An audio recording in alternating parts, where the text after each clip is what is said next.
this is definitely a negative situation, but it does have a positive impact in the end. I'm wondering if you could Okay. talk about your situation following the Benoit situation where you did Oh, national media with Mark Merrow. yeah. I ran for Congress in '99, and the O'Reilly factor let me on.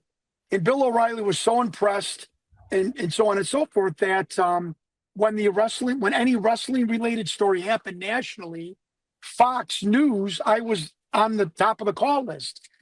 And they said, "Do you want to talk about the Benoit situation?" I said, "Yes, but I'm not going to follow the Fox News line of, the script. I am going to tell you the truth." And I think her name was Julie, the producer. She's like, "No problem. Bill appreciates you coming on." And I spent 12 minutes with Bill O'Reilly admitting that I took steroids, but saying, "Look, there is a sickness in the wrestling business." This was also the week Sherry Martel, who was working for us at the time, AWA Superstars. She died. Yoko died. Benoit murdered his wife. Nancy died. There was one other death that I don't remember if it was Louis Piccoli. And I just simply went on national TV in protest for my brethren to say, this is it, folks. Guys, the trains have collided. The sickness is out of control, the wrestling sickness, where it's the travel, and we compensate with drugs, booze, sex, violence.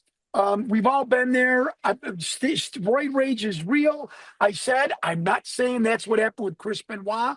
I said, but besides this murder, there is a sickness that has permeated the wrestling business since the 80s. I am here as a promoter wrestler calling for it to stop. And then I defended Vince McMahon and Turner. I said, look, Vince McMahon drug tests, whether it's valid or not, he drug tests. So, and I've never heard once Vince McMahon tell a wrestler, you must take steroids. Well, Ric Flair, 5 years later, oh, Jon Stewart, a guy that never did anything in the wrestling business. Okay, that's debatable. Is going on and shitting on the wrestling business. Shitting on the wrestling business. I defended the wrestling business. I said we had drug testing. I said Vince McMahon never told anybody to take steroids. I said that the sickness is because of the travel, not that we're all personally screwed up. I deflected that. I just simply said, as a calling to girlfriends and wives and spouses and boyfriends and husbands of touring pro wrestlers, it may be time to turn over around on the couch and say, honey, I think we need to address something. Your drug use, your alcohol use, your anger, whatever it is. Because what travel does and the politics of wrestling does is bring bad character traits to the surface. It doesn't dissipate them. It's a pressure cooker.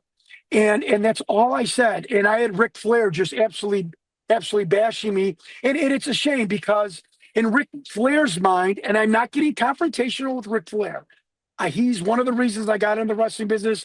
I wanted to be Ric Flair my whole life. But just because you didn't make $1 million in wrestling doesn't mean your opinion after 30 years in wrestling isn't valid. What, in Ric Flair's mind, the only way you have a valid opinion is if you wrestle for 20 years nonstop and made millions of dollars. I mean, I know I'm worth more money than Ric Flair right now, or close to it. So, I mean, I'm not bragging. I'm just saying, like, so now is my opinion valid, Rick, that I'm not a bust out? So I was again, it's just the fucking old wrestling business, the old school mentality that I never liked coming back, the protectionism of the business, the protectionism. Here's Ric Flair. His 2 kids are dead. He's had 4 marriages. He was living on his son's couch, and he's mad that I'm talking about the sickness that he has got that disease. I mean, it's crazy, and I'm not going to let it go by on this interview. I'm not going to let it go by. Ric Flair was wrong, and I never shit canned the wrestling business, nor did Mark Merrow. Who, Mark, if he ever sees this, I love you to death.